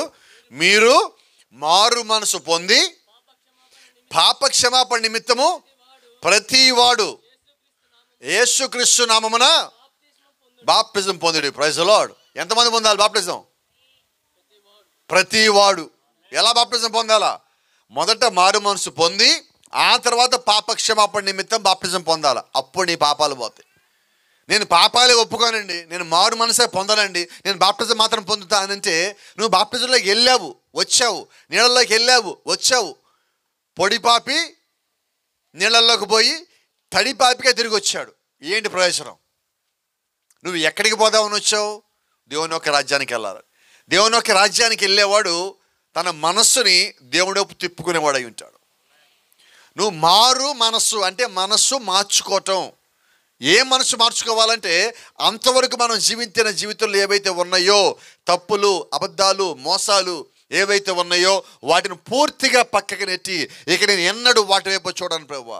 నేను లోకం వైపు చూసా, ఇక చూడను ప్రభువా. అబద్ధం వైపు చూసా, ఇక నేను చూడను ప్రభువా. మోసం వైపు చూసా, ఇక నేను చూడను ప్రభువా. నేను ఇతర వాటి వైపు చూశాను ప్రభువా, ఇక వాటి వైపు చూడను అని పూర్తిగా నువ్వు దేవుడికి నీ మనస్సుని, నీ హృదయాన్ని ప్రతిష్ఠ చేసుకొని దేవుడి వైపు తిరగటమే మారు మనసు అయి ఉన్నది. ఏ మనసు పొందావు అంటే ఇప్పుడు ఆ మాట పలికినప్పుడు నువ్వు లోకంలో నీవు కలిగి ఉన్న నీ పాత ప్రాచీన స్వభావాన్ని విడిచిపెట్టి నువ్వు మారు మనసు పొందినప్పుడు నువ్వు పొందుకునే మనసు ఏంటో తెలుసా? దేవుని యొక్క మనసు అయి ఉన్నది. ఆమేన్. అపోస్తలుడైన పౌలు అంటారు, ఫిలిప్పీయులకు రాసిన పత్రికలో అంటున్నాడు, ప్రతివాడు మీలో ప్రతివాడును క్రీస్తు యేసు కలిగిన మనస్సు కలిగి ఉండుడి. ఇప్పుడు మన మనసు ఎలాగ ఉండాలా? యేసు క్రీస్తు కలిగిన మనసు మనం కలిగి ఉండాలి. యేసుక్రీస్తు ఏమై ఉన్నాడు? వాక్యమై ఉన్నాడు. ఇప్పుడు నేనేమై ఉండాలి? వాక్యమై ఉండాలి. నా మనసు ఏమై ఉండాలి? నా హృదయం ఏమై ఉండాలి? నా ఆలోచనలు ఏమై ఉండాలి? నా మాటలు ఏమై ఉండాలి? నా జీవితం ఏమై ఉండాలి? నా సాక్ష్యం ఏమై ఉండాలి? అన్నీ వాక్యమై ఉండాలి. నువ్వు నిజంగా మారు మనసు పొందితే నువ్వు ఎలాగుంటావు? మా అందరూ ఇక్కడే ఉన్నారా? నువ్వు మారు మనసు పొందితే ఎలాగుంటావు? దేవుని యొక్క వాక్యంలో ఎలాగైతే చెప్పబడిందో నువ్వు అలాగుంటావు. నేను అలాగ లేనంటే నా జీవితాన్ని సరి చేసుకోవాలి. అలా సరిచేయబట్టానికే నీకు దేవుడు సంఘాన్ని ఇచ్చాడు. అలా సరిచేయమనే దేవుడు కాపర్లను పెట్టాడు. ఎందుకు మనం చర్చికి రావాలా? దేవుడు యొక్క వాక్యము అక్కడ మనం విన్నాక ఆ వారంలో లేదా 2-3 రోజుల్లో మనం చర్చి నుంచి బయటికి వెళ్ళిన తర్వాత చేసిన తప్పులను సరి చేసుకోవడానికి దేవుడు ఒక సంఘాన్ని ఇచ్చాడు. అవునా? ఇప్పుడు మన సంఘాల్లో సంఖ్యను పెంచుకోవడానికి రాలేదండి, మనల్ని మొత్తగా సరి చేసుకోవడానికి. ఒక చర్చికి వెళ్ళే వాళ్ళు అబద్ధం మానేసి, తప్పును మానేసి, దొంగతనం మానేసి, వ్యభిచారం మానేసి వాళ్ళు జీవిస్తూ ఉంటే వాళ్ళని చూసి మిగతా వాళ్ళు మొత్తం అక్కడికి రావాలా. నిజమేనా? కానీ ఈరోజు మనం ఏం చేస్తున్నాం? మా చర్చికి రా, మా చర్చికి రా, మా చర్చికి రా, మా చర్చికి రా అనేది ఎప్పుడు నువ్వు చెప్పాలా? నన్ను మార్చిన దేవుడు నిన్ను మారుస్తాడు, చర్చికి రా అని చెప్పినప్పుడు చర్చికి వస్తారు. అంతేనా? ఫిలిప్ వెళ్ళాడు, నతనయేలు దేవంటున్నాడు, మేము మెస్సయ్యాని కనుగొన్నాం. మెస్సయ్య ఎక్కడి నుంచి వచ్చాడు? నజరేతు నుంచి వచ్చాడు. నతనయేలు అంటాడు, నజరేతు నుంచి మంచిదేదని వస్తారా? వాదించలా, ఒక మాట చెప్పాడు, వచ్చి చూడు. ఈరోజు మన సంగతి ఏంటి? ఎవరైనా ఒకరితో మాట్లాడడానికి పోతే, అవిశ్వాస దగ్గరికి పోయినా, లేకపోతే మతశాఖ విశ్వాస దగ్గరికి పోయినా రావటానికి మనం ఏమంటున్నామంటే మీ తప్పు, మీది రాంగు, మీది అది, మీది ఇది, అట్టాక ఇట్టాక నరకానికి పోతారు, పాతాళం పోతారు, మీరు సర్పసంతానం, ఇవన్నీ చెప్తున్నాం. వాళ్ళకి మనం ఏం చెప్పాలంటే నువ్వు మొదట వచ్చి చూడు. మా జీవితం మార్చాడు దేవుడు, నీ జీవితం కూడా మారుస్తాడు. నేను ఎలా జీవిస్తానో నాకు తెలుసు. ఇప్పుడు ఇంతకుముందు ఎలా ఉన్నా తెలుసు. మనం కలిసి ఉన్నప్పుడు నువ్వు ఎలాగోనో తెలుసు, నేను ఎలాగోనో తెలుసు. ఇప్పుడు నా జీవితాన్ని దేవుడు మార్చాడు. నువ్వు రా అని చెప్తే నిన్ను చూసి వాళ్ళు రారా? నీ మాటలు విని వాళ్ళు రారా? నువ్వు వాళ్ళని ఆకర్షించే శక్తిని కలిగి ఉన్నావు. ఎందుకంటే నీవు నీ సొత్తు కాదు, నీవు దేవుడు వెలగా కొన్న సొత్తు అయి ఉన్నావు. నీవు దేవుని యొక్క దేవాలయం అన్నావు. ఆయన పరిశుద్ధాత్మకు నీవు ఆలయమై ఉన్నావు. ఇవన్నీ సత్యమైతే పరిశుద్ధాత్మ ఎక్కడ ఉంటాడు? ఆయన వాక్యం ఉన్న చోట, ఆయన యొక్క సత్యం ఉన్న చోట, ఆయన సమాధానం ఉన్న చోట దేవుడు ఉంటాడు. Praise the Lord. ఆమేన్. ఎందుకు వచ్చాం చర్చికి? పరలోకం వెళ్ళాలా. ఎందుకు వచ్చాం బాప్టిజానికి? పరలోకం వెళ్ళాలా. ఇవన్నీ నిజాలే. అయితే అవన్నీ నిజాలు అయినప్పుడు మన జీవితం ఎలాగ ఉండాలి? వాక్యానుసారంగా ఉండాలి. ఇందా మనం చెప్పుకున్నట్టుగానే మారు మనసు అనగా ఏంటంటే నీవు ఏమి చేసావో దాని కొరకు దుఃఖము కలిగి ఆ పాత జీవితాన్ని పూర్తిగా విడిచిపెట్టడం. అవునా? ఎప్పుడైనా మనం బాప్టిజం పొందినప్పుడు మన కళ్ళల్లోంచి, ఎవడి కళ్ళలోంచి ఒక్క చుక్క నీరు వస్తుందా? పొందిన వాళ్ళు చెప్పండి, పొందిన వాళ్ళు చెప్పండి, అందరూ వద్దు. ఏడ్చాము ఎప్పుడన్నా బాప్టిజం పొందగానే? ఎందుకని? మనకి అది సంతోషంగా ఉన్నది. బాప్టిజం సంతోషమే కదా. కానీ ఎప్పుడు నిజమైన సంతోషమో తెలుసా? నువ్వు పాతది విడిచిపెట్టినప్పుడు. మరి గమనించండి, బాప్టిజం పొందిన తర్వాత చాలా మందిలో మీకు చూస్తే బాప్టిజం పొందుకున్న తర్వాత కొద్ది కాలం చాలా బాగుంటారు. చర్చిలో పనిచేస్తూ ఉంటారు, చర్చికి ముందే వస్తారు, ఊడుస్తారు, కడుగుతారు, తుడుస్తారు, అందరు వెళ్ళిపోయేదాకా ఉంటారు, పరిచయం చేస్తారు. 1 సంవత్సరం 2 ఏళ్ళు అయిన తర్వాత ఇలాగే ఉంటారా? ప్రత్యేకించి యవ్వనస్తులు ఎలాగ ఉంటారు? ఎక్కడ సమాధానం లేదు. సరే మేము కొద్దిగా లేటుగా వచ్చి అయినా కానీ ఒక ప్రశ్న అడుగుతా, ధైర్యం చేసి అడగచ్చా? ఒక్కళ్ళు వేళ చేతులు చెప్పండి అమ్మా. పోనీ నోరన్నా తెస్తే చెప్పండి, అడగచ్చా? రైట్. ఇవన్నీ ఎవరు వేశారు ఇక్కడన్నీ? అయిపోయాయి. ఇవన్నీ పరిచిన యవ్వనస్తులు ఎవరో చేతులు ఎత్తండి. ఇది కదా ప్రశ్న, అది కదా సమాధానం. యవ్వన ప్రాయంలో దేవుడు మనకి శక్తిని ఇచ్చాడా ఇవ్వలేదా? దేనికి ఇచ్చింది? అవునా? రోడ్ల మీద పరిగెత్తుతాం, ఆటలాడతాం, అటు వెళ్తాం, ఇటు వెళ్తాం, ఎక్కడ దాకా పోవాలని పోయి వస్తాం. చర్చికి రమ్మంటే మాది అదేంటి తెలియదు, నీరసం వస్తుంది. 2 కుర్చీలు పైకి తీసుకురమ్మంటే నీరసం వస్తుంది. చేపలు పరచమంటే ఆయాసం వస్తుంది, నడులు నొప్పులు వస్తాయి. ఇక దేనికి రావు. ఎక్కడికైనా పెళ్ళికి వెళ్ళాలని చెప్పండి, ఏదైనా ఊరికి బస్సు లేదని చెప్పండి, రైలు లేదని చెప్పండి, ఏదో రకంగా పోదాంలే పదా అంటారు. చర్చికి రమ్మని చెప్పండి, ఏం పోతానులే. ఇదేంటిది? పెళ్ళికి పోతే నువ్వు పరలోకానికి పోవు, చర్చికి పోతే పరలోకానికి అదే పోతావు. ఏదో ఒకటి మారుతుంది కాబట్టి. అవునా? ఎందుకు సంగతి తెలుసా? ఎవడో పెళ్ళికి మనం ఎంత ఇంట్రెస్ట్గా పోతామో వాస్తవంగా పరలోకం జరిగేది నీ పెళ్ళే. చూసారు మనం ఎలా తయారయ్యామంటే పక్కనోడి పెళ్ళి అంత ఇంట్రెస్ట్గా ఉంది, నా పెళ్ళి నాకు ఇంట్రెస్ట్ లేకుండా పోయింది. అవునా? పరలోకంలో ఎవరిది పెళ్ళి? గొర్రెపిల్లది. గొర్రెపిల్లది ఎవరికి పెళ్ళి? ఆయన ఒక వధువుకి పెళ్ళి. ఆయన ఒక వధువు అంటే ఎవరిది? భూమి నుంచి పైకి రావాల్సినామా? ఇప్పుడు భూమి నుంచి పైకి రావాల్సిన ఎవరంటే యేసుక్రీస్తు యొక్క శరీరము. ఏంటి యేసుక్రీస్తు యొక్క శరీరం అంటే? దేవుని యొక్క సంఘము. ఇప్పుడు మనం ఎక్కడున్నాం? దేవుడు యొక్క సంఘంలో. అంటే పైన పెళ్ళి ఎవరిది? నాది. మీదేమో నాకు తెలియదండి, మీదేమో నాకు తెలియదు, మిమ్మల్ని ఇబ్బంది పెట్టను నేను. నాది. కాబట్టి ఎవరు రెడీ అవ్వాలా? నేను రెడీ అవ్వాలి. ఇప్పుడు ఈ కూడికి ఎవరి కోసం? నేను సిద్ధపడటానికి. ఎక్కడ? పరలోక రాజ్యం పోవటానికి, అక్కడ పెళ్లి చేసుకోవటానికి, 1000 ఏళ్ళు ఆయనతో పోవటానికి, నిత్యత్వంలో ఆయనతో గడపటానికి.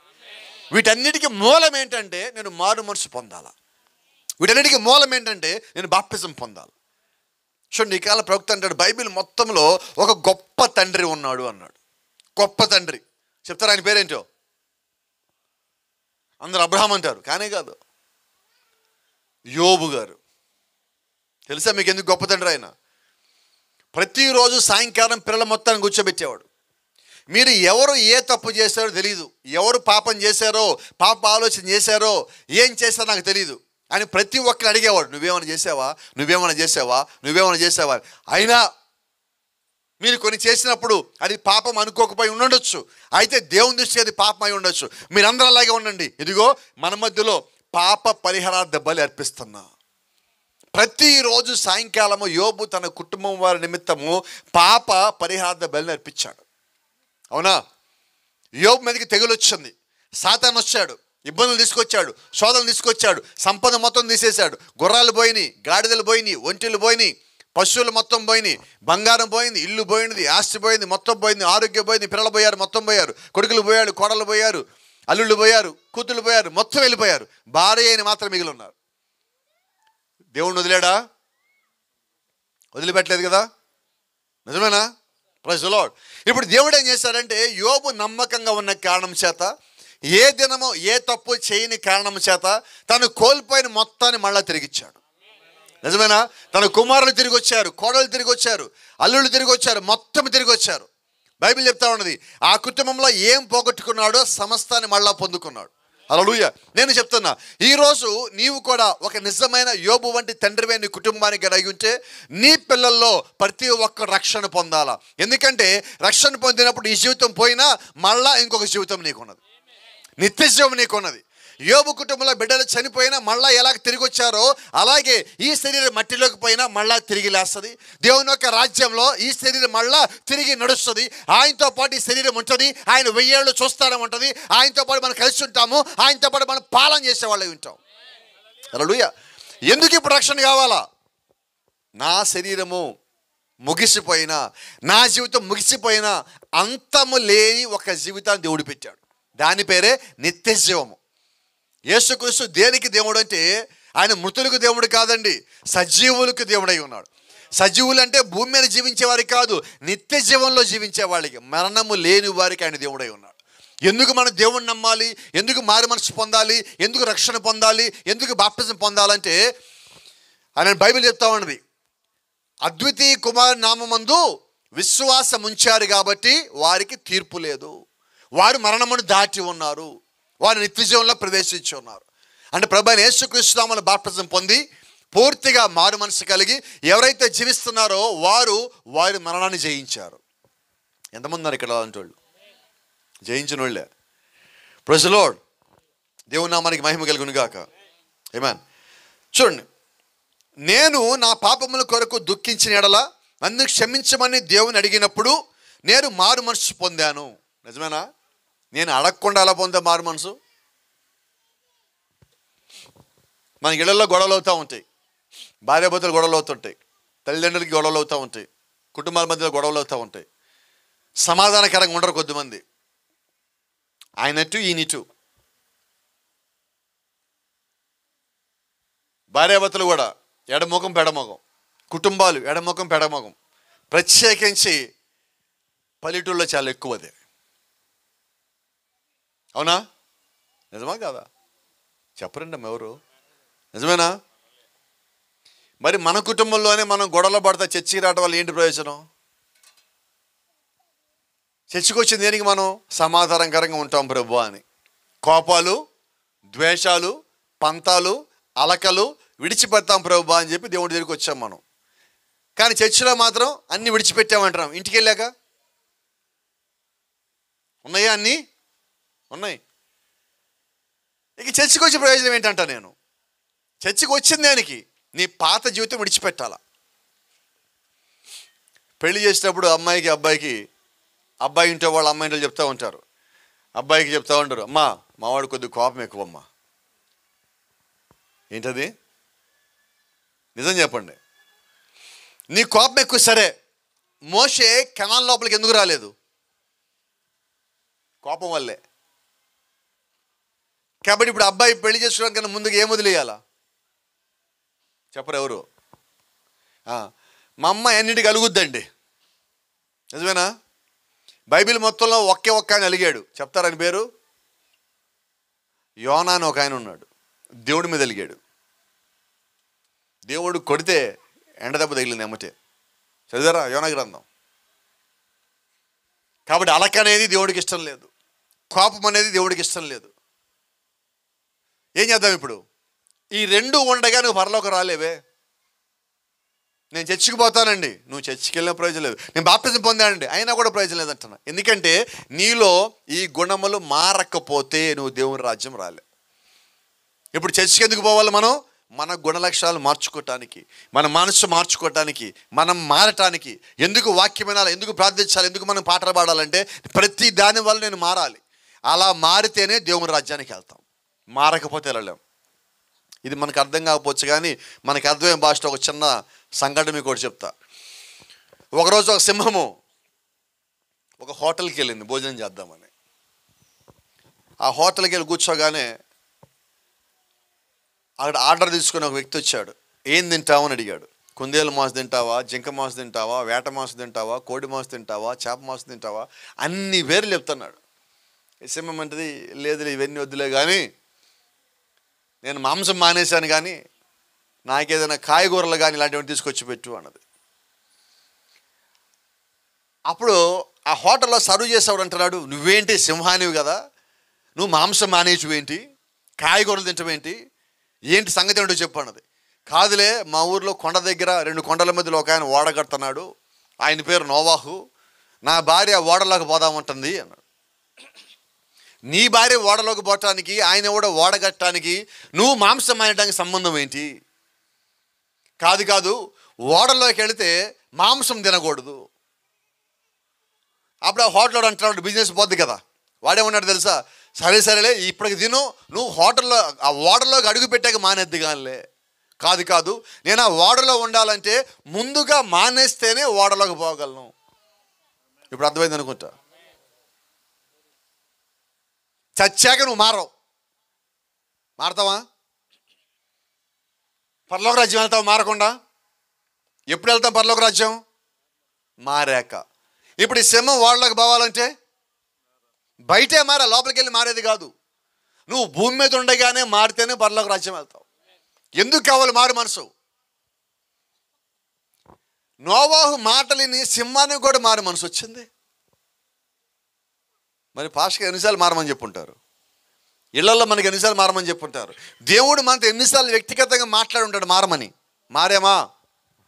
కానీ దేవుడికి ఒక మాట ఇస్తాం, ప్రభువా నేను మారతాను ప్రభువా, కొద్దిగా టైం ఈ ప్రభువా, ఒక 50, 60, 70, 80, 90 ఏళ్ళు టైం ఈ ప్రభువా. ఎంత?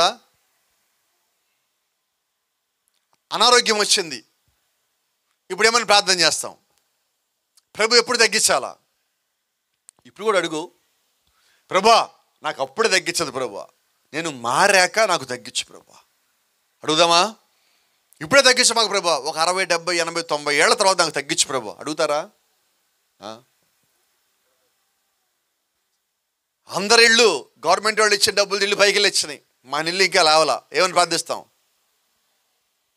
అడగండి, ప్రభు అందరికి ఇస్తే ఇచ్చావు కానీ నాకు అట్ట చేయమాకు ప్రభువా, ఒక 60, 70, 80, 90 ఏళ్ళు ఆగేటప్పుడు నాకు ఈ ప్రభువా, ఏం పర్వాలేదు. అడుగుతారా?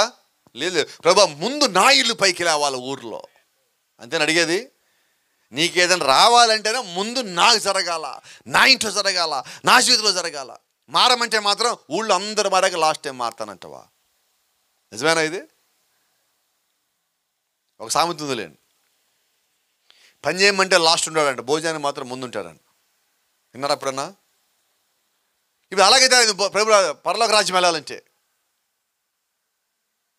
ఇంకొకటి అంటాడు, నా కష్టాలు దేవుడికి తెలుసు, నా బాధలు దేవుడికి తెలుసు, నేను ఎప్పుడు మారాలో దేవుడికి తెలుసు.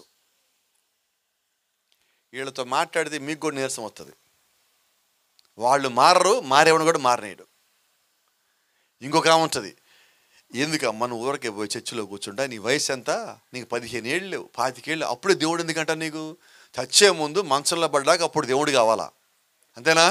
ఎప్పుడు కావాలి దేవుడు నీకు? నీకు ఊహ తెలిసి నువ్వు పాపములో పడకుండా కాపాడబడాలంటే నీకు దేవుడు కావాలా. నువ్వు తప్పు చేయకుండా ఉండడానికి సంఘం కావాలా, నీకు సహవాసం కావాలా, నువ్వు పడిపోయినప్పుడు బలపరచడానికి సహవాసం కావాలా. ఈ సహవాసం నీకు ఎప్పటి నుంచి అలవాటు కావాలంటే చిన్న బిడ్డలు అప్పటి నుంచే నీకు రావాలి. కానీ ఊళ్ళలో మనకు అలవాటు ఉంది కదా, దేవుణ్ణి ఎప్పుడు నమ్మాలా? కొద్దిమంది అంటూ ఉంటారు, యవనస్తులు బాప్టిజం పొందుతారంటే అప్పుడే వాళ్ళకి బాప్టిజం ఎందుకు? ఇంకొక దెయ్యం దూరత, దెయ్యం ఏమంటే తెలుసా, ఇప్పుడే నువ్వు బాప్టిజం ఇస్తాం, ఆలోచించుకో, బాప్టిజం పొందాక వాళ్ళు పెళ్ళిళ్ళు కావు అంటదా అందా? ఎవరు చెప్పరు, నాకు తెలుసుగా, అంటదా అందో? అది జాతీయాత్మ, ప్రతి చోట ఉంటుంది, ఇక్కడే కాదు, రాయపూడే కాదు, ప్రపంచం మొత్తం ఉంటుంది అది. నువ్వు రక్షణ ఎప్పుడు పొందాలి? యవ్వన ప్రాయంలో. యవ్వన ప్రాయం అంటే ఎప్పుడు తెలుసా? ఇంగ్లీష్లో 13 నుంచి 19 వయస్సు, టీన్స్ అంటాం. 13, 14, 15, 16, 17, 18, 19 టీన్స్ అంటే అది యవ్వన ప్రాయం. అయితే మనం బాప్టిజం ఎప్పుడు అడుగుతాం అసలు పాస్టర్ గారిని? చెప్పనా? పాస్టర్ గారు మా అమ్మాయికి పెళ్లి కుదిరింది, పాస్టర్ గారు మా అబ్బాయికి పెళ్లి కుదిరింది. అప్పుడు పాస్టర్ గారు అంటారు, మీ వాళ్ళు బాప్టిజం పొందారా అంటే. ఇప్పుడు పెళ్లికి బాప్టిజము, మారు మనసుకి బాప్టిజము. దేనికి బాప్టిజం? యేసుక్రీస్తు బాప్టిజం పొందమని చెప్పాను దేనికి? మారు మనసు పొందమని చెప్పింది దేనికి? పేతురు బాప్టిజం పొందమని చెప్పింది దేనికి? పౌలు గారు పొందమని చెప్పింది దేనికి? ఇప్పుడు పొందుతుంది దేనికి? నా మాటలు అర్థమవుతుంది అనుకుంటా మీకు. మిమ్మల్ని ఇబ్బంది పెట్టట్లా కదా, మిమ్మల్ని బాధ పెట్టట్లా కదా, మిమ్మల్ని గాయం చేయట్లా కదా, మీకు కోపం తెప్పించట్లా కదా. ఇవన్నీ తెప్పించినా కూడా చెప్తాను నేను, ఎందుకంటే మీరు మారితే నాకు అది సంతోషం కదా. నేను ఊరికే వచ్చిపోవడానికి కాదు, ఆయన చూసిపోవడానికి, మిమ్మల్ని చూసిపోవడానికి కదా వచ్చింది. మిమ్మల్ని ఎవడో ఒకటి పరలోక రాజ్యం చూద్దామని. ఆమేన్. కాబట్టి ఎందుకు మారాలి మనం? ఎందుకు బాప్టిజం పొందాలా? నేను పెళ్లి కోసం బాప్టిజం పొందితే దేవుని రాజ్యానికి ఎలా పోతాను నాకు తెలియక అడుగుతాను. యేసుక్రీస్తు చెప్పలేదా యోహాను సువార్త 3వ అధ్యాయంలో, ఒకడు నీటి మూలంగా జన్మిస్తే కానీ, లేదా ఒకడు ఆత్మ మూలంగా జన్మిస్తే కానీ వాడు పరలోక రాజ్యం ప్రవేశించలేడు. ఇప్పుడు ఎందుకు బాప్టిజం పొందాలి నేను? పరలోక రాజ్యంలో ప్రవేశించడానికి. ఎందుకు మారు మనసు పొందాలా? పరలోక రాజ్యం ప్రవేశించడానికి. ఎందుకు రక్షణ పొందాలా? పరలోక రాజ్యం ప్రవేశించడానికి. మరి ఇప్పుడు పెళ్లికి బాప్టిజం ఏంటి? నా మాటలు అర్థమవుతున్నాయా? ఇప్పుడు ఒకవేళ పెళ్లికి బాప్టిజం పొందా, రైట్, ఇప్పుడు నేను మారానా? నేను చెప్తా చిన్న విషయం. 2004 సంవత్సరం జూన్ నెల అనుకుంటానది, నేను ఒక క్రిస్టియన్ అమ్మని వివాహం చేసుకున్నా. వాళ్ళ ఇంటి వాళ్ళు అడిగారు అంటే, అయ్యా ఇదిగో మీ అమ్మ సంగతి మాకు తెలుసు, నీ సంగతి మాకు తెలుసు, మీరు బేపనోళ్ళు, రేపు పొద్దున మా అమ్మాయిని పెళ్లి చేస్తే నాకు ఇబ్బంది పెడితే, అందుకని నువ్వు బాప్టిజం కానీ పొందితే మాకు అభ్యర్థులు చేస్తాం పో అన్నది. నేనన్నాను, బాప్టిజం అంటే ఏంటో నాకు తెలియదు. ఇప్పుడు నా మనసులో ఏమున్నది త్వరగా చెప్పండి. పెళ్లి చేసుకోవాలన్నది. నేను పోయాను పాస్టర్ గారి దగ్గరికి వెళ్ళా, అయ్యా పాస్టర్ గారు నాకు బాప్టిజం అన్నావు. దేనికి అన్నాడు? నేను పెళ్లి చేసుకోవాలనుకున్నాను, వాళ్ళు బాప్టిజం కావాలంటున్నారు అని వాళ్ళ చర్చికి తీసుకుపోయారు నన్ను. ఒక లూథరన్ గారి చర్చ్ అది. ఒక చిన్న కప్పు ఉంది, చిన్న కప్పు ఎంతది, ఆ కప్పు నిండా నీళ్లు తీసుకొని ఆ పాస్టర్ గారి నెత్తి మీద ఇలా బోర్లిచ్చారు. అవి నీళ్ళు ఇలా గారి ఇక్కడ దాకా వచ్చినాయి. తెల్ల చొక్క వేసుకోరమ్మా, తెల్ల చొక్క వేసుకెళ్ళా. నుంచొని అయిపోయింది, ప్రార్థన చేశాడు, ఇంకెళ్ళి అన్నాడు. అదేంటి అది బాప్టిజం ఇస్తా అన్నావు కదా ఇవా అన్న. నాకేం తెలుసు బాప్టిజం అంటే? చర్చికి పోవటం అదే, చూడటం అదే, బాప్టిజం పొందడం కూడా అదే కాదు. ఇదే అయిపోయింది పో అన్నాడు. నేను అన్నాను, ఇదేంటి పైనుంచి కింద నీళ్ళు కూడా నేను తడవలేదు, ఇదేనట్ట మారుస్తే అని అడిగిన. నాకు అప్పటికి ఏది తెలియదు, బైబిల్ ముట్టుకొని కూడా ముట్టుకోలేదు అన్నట్టు. అయిపోయింది బాప్టిజం అయిపోయిందని. నా భార్య ఏమో ఏడుస్తుంది, మా అత్తగారు ఏడుస్తుంది. ఓహో ఎంత గొప్ప సంగతి, మా అబ్బాయి వాళ్ళుడు బాప్టిజం పొందడం సంతోషపడుతుంది. అది అయిపోయిందా? 2004 జరిగింది జూన్ నెలలో. జూలై 2వ తారీఖు పెళ్ళి అయినది. కొద్ది కాలం గడుస్తూ ఉన్నది. అయ్యప్ప మాల వేసుకుని తిరుగుతున్నా నేను. మా అత్తగారు వచ్చింది, అయ్యా నువ్వు బాప్టిజం పొందినోడివి, ఇట్లాంటి మాల వేయకూడదు నువ్వు అంది. నాకు ముందు చెప్పారా? చెప్పలేదు. అందుకే మీకు ముందు చెప్తున్నా. ఇప్పుడు నేను ఇబ్బంది పడ్డా, నేను బాధపడ్డా, నాకు ఎవడన్నా చెప్తే ఇలా ఉండేవాడిని కాదు కదా అని. ఇప్పుడు నేను మీకు వచ్చి చెప్తున్నా. ఎందుకు చెప్తున్నానంటే నేను అనుభవించాను కష్టము, ఆ బాధ ఎవడు అనుభవించకూడదు. తర్వాత దేవుడిని తెలుసుకున్న తర్వాత 2008లో బైబిల్ చదవడం ప్రారంభించిన తర్వాత, సత్యమేడు తెలుసుకున్న తర్వాత, నా హృదయం మారిన తర్వాత, అప్పుడు గుప్పిడి నీళ్ళతో నెత్తి మీద బాప్టిజం కాదండి, నీళ్ళలో పూర్తిగా మునిగిన బాప్టిజం తీసుకున్నాను. పోయి హల్లెలూయా. నాకు ఎవడు చెప్పాలా బాప్టిజం తీసుకోమని? నేనే పోయి అడిగా, నాకు బాప్టిజం ఇస్తావా? ఎందుకంటే దేవుడు నాతో మాట్లాడున్నాడు, నువ్వు బాప్టిజం తీసుకోవాలి. ఎందుకు తీసుకోవాలా? పరలోక రాజ్యం రావాలంటే నువ్వు తీసుకోవాలి. నేను విడిచిపెట్టా, పాత జీవితం మొత్తం విడిచిపెట్టా. ఆ ఫోటోలు మొత్తం బయటికి పోయినాయి, ఆ మాలేసిన డ్రెస్సులు మొత్తం బయటికి పోయినాయి, ఆ లోపలంతా బయటికి పోయింది, చెత్త మొత్తం బయటికి పోయిన తర్వాత అప్పుడు తీర్మానం చేసుకున్నా, ప్రభువా ఇక్కడి నుంచి జీవిస్తే నీ కొరకు నేను జీవిస్తా, నీ రాజ్యం వెళ్ళే విధముగా నేను ప్రయత్నిస్తా. నువ్వు నాకు సహాయంగా ఉంటావా, నువ్వు నాకు తోడుగా ఉంటావా, నువ్వు బలపరుస్తావా, నేను దినదినము నీ యొక్క వాక్యం ధ్యానిస్తూ ఉంటా, నాకు తెలియంది నువ్వు నాకు బోధిస్తూ ఉండు, నాకు తోడుగా ఉండు, నన్ను నడిపిస్తూ ఉండు, నీ రాజ్యం చేరేదాకా నన్ను విడిచిపెట్టని నువ్వు నాకు కానీ మాట ఇస్తే నీ మార్గంలో నీ రాట సిద్ధంగా ఉన్నాను ప్రభువా. హల్లెలూయా, ఆమేన్. మరి అంటారా ఈరోజు మనం ఎందుకని ఆ తీర్మానాలు చేసుకోవటంలా? గుంటూరులో నా ఒక్కడికే నా తీర్మానం, రాయపూడి ఎవడికి ఉండదా? రాయపూడిలో నుంచి ఎవడు రాడా? చెప్పండి, వస్తారు రారా? ఎక్కడికి వస్తారు చెప్పండి? ఏనబడలే గట్టిగా చెప్పావు కొంచెం. పరలోకం, ప్రైజ్ ది లార్డ్. మరి పరలోకం రావాలంటే ఏం చేద్దాం? వినపడలేదు, ఇది మాత్రం బయటికి రాదు. రక్షణ పొందాలా?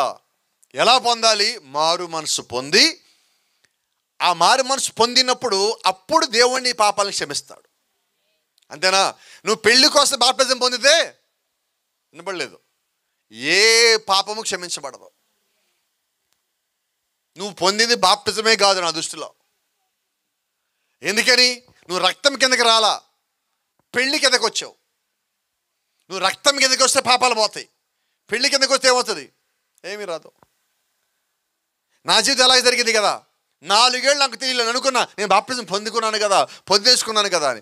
దేవుడు యొక్క వాక్యం దగ్గరికి వచ్చాక బైబిల్ చదువుతూ ఉండగా, 3వసారి బైబిల్ చదువుతూ ఉండగా దేవుడు కొట్టినట్టుగా మాట్లాడాక అప్పుడు అర్థమైంది, నేను తీసుకున్నది బాప్తిజమేమే కాదు, దాంట్లో మారు మనసు లేదు, నీళ్ళలో మునిగింది లేదు. బాప్తైజో అన్న మాటకి అర్థం ఏంటంటే నీళ్ళల్లో ముంచుట అని. నాకు ముంచి బాప్తిజం ఇవ్వాల కాబట్టి అది బాప్తిజం కాదు, నాకు మారు మనసు లేదు కాబట్టి అది బాప్తిజం కాదు. మరి ఈరోజు ఆ మాట నేను చెప్పొచ్చా? ఇక్కడ చెప్పచ్చా లేదా? ఒకవేళ ఎక్కడికి ఉన్నవాళ్ళు ఎవరైనా పెళ్ళికి కానీ బాప్తిజం పొందితే ఏం చెప్పొచ్చు ఇప్పుడు ధైర్యంగా? రాదు బయటికి. ఏదో మనసు పెట్టుకుని కొద్దిగా లాగుతూ ఉంటుంది. బబుల్ గమ్ గోడ కత్తుకుంటే ఎలాగైతే, చెప్పు కత్తుకుంటే లాగితే ఎలా ఉంటుంది అలా లాగుతూ ఉంటుంది, మనలో పడ్డది. తీసేసుకున్నాక ఏదో ఒకటి అయిపోయింది కదా, ఏదో ఒకటి కాదు, బయటకు పైకి వెళ్ళా గుమ్మం దగ్గర ఆపితే అప్పుడు ఉంటుంది సంగతి. అదేదో ఈ రాత్రి ఒక తీర్మానం చేసుకుంటే ఎంత మేలు. దేవుని యొక్క రాజ్యం వెళ్ళాలి నువ్వు ఆశ కలిగి ఉంటే ఈ రాత్రి తీర్మానం మేలు కదా. ఈ రాత్రి దేవుడికి దగ్గరగా రావటం సంతోషమా కాదా? వాక్యంలో బలంగా ఉండటం సంతోషమా కాదా? ఆయన ఒక రాజ్యంకి వెళ్ళాలని నీకు ఆశ ఉన్నట్లయితే ఈ రాత్రి దేవుడు నీ కొరకే కూడికి ఏర్పాటు చేశాడు. దేవుని నామానికి మహిమ కలుగును గాక. అపోస్తలుడైన పౌలుని జైల్లో వేశారు. జైల్లో వేసిన పౌలు బాధపడుతున్నాడా? ఏడుస్తున్నాడా? బైబిల్ చదివే వాళ్ళు ఏం చేస్తున్నారు? పాటలు పాడుతున్నారు, స్తుతిస్తున్నారు, సాక్ష్యాలు చెప్పుకుంటున్నారు. మీకు తెలుసా, వాళ్ళు కాళ్ళు చాపి చేతులు కూడా చాపి కాళ్ళకి చేతులు కలిపి ఒక చెక్క దొంగ లోపల వాళ్ళని బంధించి గొలుసులు పెట్టి కట్టారు. వాళ్ళు నుంచొని లేరు, కూర్చొని లేరు, ఇలా వంచి కాళ్ళకి చేతులు కలిపి ఇలా వేశారు సంఖ్యలు, అలా కూర్చున్నారు వాళ్ళు. అయినా వాళ్ళు ఏం చేస్తున్నారు? నిజంగా చెప్పండి, ఇక్కడ కూర్చున్న వాళ్ళు ఎవడన్నా ఒక్కని అలా కూర్చోబెట్టి ఎవడన్నా పాట పాడతాడా? పాడతాడా పాట? ఇంకో మాట మాట్లాడదాం. ఇక్కడున్న మనలో ఎవరన్నా కానీ అనుకోవద్దులే, ఒకళ్ళు కానీ ఆ సందర్భం వస్తే మనమే కానీ జైలుకి పోతే మన సంగతి ఏంది? చచ్చిపోము అసలుకి? చచ్చిపోతామా లేదా? ఊహొస్తే చచ్చిపోతాం ముందు మనం. అలాగే పౌలుకి శీలాకి చేతులు కంచెలు వేసినట్టు మనకు కూడా సంఖ్యలు వేస్తే సంఖ్యలు లేకెళ్ళా మేము చచ్చిపోతాం ఈ లోపని చెప్పొచ్చు మీరు ధైర్యంగా. అంతేనా? అది ఏదో జరుగుద్దంటే ముందు చచ్చిపోతాం కదా మనం. అమెరికా దేశంలో భూకంపం వచ్చిందంటే అమ్మో వచ్చిందని చచ్చిపోతారు ముందు, అది వచ్చేటప్పుడు చచ్చిపోతారు. ఏంటంటే భయం, అందరికీ అదే కదా భయం. ఈరోజు దేవుని రాజ్యం వస్తుందన్న భయం నిజంగా మనకున్నదా? దేవుని రాజ్యం వెళ్తామా లేదా అన్న భయం మనకున్నదా? లేదండి. చెప్పనా మనం ఎంత భయం పరులో? బయట బట్టలు ఆరేసా ఉతికిని. చెప్పండి అమ్మా, ఏం భయం? ఎన్నిసార్లు చూస్తాం బయటకు వచ్చి? ఎప్పుడన్నా మన జీవితం పరలోక రాజ్యం వెళ్ళేలాగుండా ఆయన వచ్చేలాగా చెక్ చేసామా? చెక్ చేయము. బయట ఒడియాలు పెట్టాం, ఏం చేద్దాం? కాస్తామా కాపలా? పాడైపోతాయండి. ఒడియాలు పాడైపోతే నీకు బాధ, ఉతికిన బట్టలు తడిసిపోతే నీకు బాధ, నీ జీవితం గురించి బాధ లేదు, నీ ఆత్మ గురించి బాధ లేదు, పరలోక రాజ్యం పోతామన్న దాని గురించి ఆలోచన లేదు. ఎలాంటి జీవితం మనం అయిపోయామంటే ఈ భూ సంబంధంగా అన్నిటికీ అలవాటు పడిపోయాం. అవునా? ఇప్పుడు మన ఇళ్లల్లో ఊళ్ళల్లో అన్ని ఇళ్ళకి 2 డోర్లు ఉంటాయి గుమ్మాలు. అవునా? ఏం డోర్లు? 2 చెప్పండి అమ్మ గట్టిగా. ఉండవా 2? లోపల ఒక తలుపు ఉంటుంది, బయట ఒక తలుపు ఉంటుంది. బయట తలుపు వేస్తే అన్నీ కనిపిస్తూ ఉంటాయి లోపలికి. ఏం తలుపు అది? గట్టిగా చెప్పమ్మా. Mesh door. అంతేనా? ఎందుకు పెట్టా మెష్ డోరు? దోమలు రాకుండా. ఎవరైనా చిన్నపిల్లలు ఆడుకుంటా సాయంకాలం 6 తర్వాత తలుపు తీస్తే ఏం చేస్తారు? కాముకుంటారా? బంగారు తల్లి, నా బంగారు కొండ తలుపు తీసాము, ఇల్లంతా దోమలు వచ్చాయని చెప్పి వాళ్ళు కూర్చోబెట్టి ఆ రోజు చికెన్ లెగ్ పీస్ వేస్తారు భోజనాలు. అంతేనా? ఏం చేస్తారు? అరుస్తారా? ఎవరా? కోపడరా? అప్పుడు ఏం చేస్తారు? మీరే వెళ్ళి ఆ తలిపేసి వస్తారు. నిజమేనా? ఏమంటే భయం మనకి? దోమలంటే భయం. అవునా? కానీ దేవుడు వస్తాడని భయం ఉన్నదా? లేదండి. రైతే తలుపు లేదే భయం, దోమలు వస్తాయని భయం, పిల్లలు బయటికి పోని అక్కడ అలాగుంది ఇక్కడ ఎలాగుంది. మరి వాక్యం దగ్గరికి పోకపోతే మన జీవితం ఏమవ్వాలా? దేవుడి దగ్గర రాకపోతే మన జీవితం ఏమవ్వాలా? ప్రార్థన లేకపోతే మన జీవితం ఏమవ్వాలా? ఇవి కదా మన పిల్లలకి నేర్పించాలా? మిగతాగానే నేర్పిస్తున్నాం. మన ఇంట్లో పిల్లలు త్వరగా పనిచేయాలని కోరుకుంటాం, త్వరగా వాళ్ళు సంపద రావాలని కోరుకుంటాం. అయితే త్వరగా వాళ్ళు ప్రార్థనా పరులు అవ్వాలని కోరుకుంటే, వాళ్ళ యొక్క దేవుని రాజ్యాన్ని సిద్ధపడేలాగా ఉండాలని కోరుకుంటే ఎంత బాగుంటుందండి. కోరుకుందామా? లేదు పాస్టర్, ఈ రాత్రి కష్టంగా ఉంది, మాకు ప్రసంగం అంటారా? అపోస్తలుడైన పౌలుని ఇంతకీ జైలు ఎందుకు వేశారు తెలుసా? ఒక దెయ్యాన్ని ఎలగొట్టాడు, అందుకని జైలు వేశారు. దెయ్యాన్ని ఎలగొట్ట కూడా చేతులు వేస్తారా? వేశారండి. బైబిల్ చదవండి, అదే అధ్యాయం కొంచెం ముందు చదివితే మీకు ఉంటుంది. దెయ్యంలో ఉన్న ఒక స్త్రీని, ఆ స్త్రీ లోపల దెయ్యాన్ని ఎలగొట్టినందుకు వాళ్ళు తీసుకొచ్చి ఈయన బంధించారు. ఈయన మీద నెపములు మోపారు, కొట్టబోయారు, రాళ్లతో కొట్టబోయారు, కర్రలతో కొట్టబోయారు, గందరగోళం చేసి లాస్ట్కి జైల్లో వేసి లోపల బంధించారు వీళ్ళని. అయితే దేవుడు వీరి పక్షాన ఉన్నాడు. వీరి పక్షాన ఉండగా రాత్రిపూట వీళ్ళు ప్రార్థన చేస్తూ ఉంటే గమనించండి, దేవుడు వీళ్ళని జైల్లో ఎందుకు వేసాడంటే, జైల్లో వీళ్ళు ఉండటానికి దేవుడికి ఒక కారణం ఉన్నది. ఆ జైలు అధికారి రక్షణ పొందాలంటే పౌలు జైల్లోకి పోవాలా, శీల జైల్లోకి పోవాలా, ఆ రాత్రి వాళ్ళు జైల్లో ఆరాధన చేయాలా, వాళ్ళు జైల్లో పాటలు పాడాలా, ఆ పాటలు దేవుడి యొక్క చెవిని చేరాలా, దేవుడు భూకంపాన్ని పంపించాలా, ఆ భూకంపం వచ్చాక జైలు గోడలు పగిపోవాలా, ఆ ద్వారం మొత్తం కూలిపోవాలా, ఈడ చేతుకున్న సంఖ్యలు తెగిపడిపోవాలా, అందరూ బయటికి పోవాలా. మీరు గమనించండి, బైబిల్ చెప్తా ఉన్నది, పౌలు శీలతో పాటు అందరూ అక్కడే ఉన్నారు. జైలు గోడలు పగిలిపోతే ఉంటారు లోపల ఎవరన్నా? వెళ్ళిపోవచ్చుగా, పారిపోవచ్చు, వాళ్ళ మీద కేసు లేనట్టే. ఇంకా మరి ఇప్పుడేంటిది? అందరు అక్కడే ఉన్నారు. ఆ జైలు అధికారి అనుకున్నారు, అమ్మ గోడలు పగిలిపోయినాయి, గుమ్మాలన్నీ పోయినాయి, అందరు వెళ్ళిపోయారని చెప్పి కత్తి తీసి పొడుచుకోబోతుంటే పౌలు అంటున్నాడు, అయ్యా నువ్వు ఏ హాని చేసుకోవద్దు, మేమందరం ఎక్కడికి పోలా, ఎక్కడే ఉన్నాం. ఆ జైలు అధికారి పౌలు దగ్గరికి వచ్చి అంటున్నాడు, అయ్యా నీ సంఖ్యలన్నీ ఊడిపోయినాయే, నీ కాలుకొని ఊడిపోయినాయి, చేతుకొని నేను ఊడిపోయినాయి, ఆ గుమ్మాలన్నీ పగిలిపోయినాయి, అవన్నీ తొలగిపోయినాయి, మీరు పారిపోవచ్చు కదా, ఎందుకు పారిపోలేదు? పౌలు అంటున్నాడు, నేను ఎక్కడికి పారిపోను, ఈ సంఖ్యలు పోయినాయి, అయితే నేను యేసుక్రీస్తుకు ఖైదీని, నేను క్రీస్తుకు ఖైదీని, నేను ఆయన నుంచి ఎక్కడికి పోతాను? నన్ను కాపాడేవాడికి నేను ఖైదీ అయిపోయా, కాబట్టి మీరు నాకే సంఖ్యలు నన్ను ఏమి చేయలేవు, మీరు నన్ను పెట్టిన ఈ జైలు నాకేమీ చేయలేదు, ఎందుకంటే నేను అంత గొప్ప రక్షణ కలిగి ఉన్నా. ఆ మాటలు విని జైలు అధికారి కదిలించబడి వాళ్ళ దగ్గర కాళ్ళ మీద సాష్టాంగపడి అంటున్నాడు, అయ్యా అటువంటి రక్షణ పొందుకోవాలంటే నేనేం చేయాలా? అప్పుడు చెప్తారు పౌలు గారు, నీవును నీ ఇంటి వారును లేచి మీ రక్షణ పొందండి. అప్పుడు పౌలు శీల వారికి వాక్యం బోధించారు. నిజంగా మాట్లాడితే అది కూడా ఇలాంటి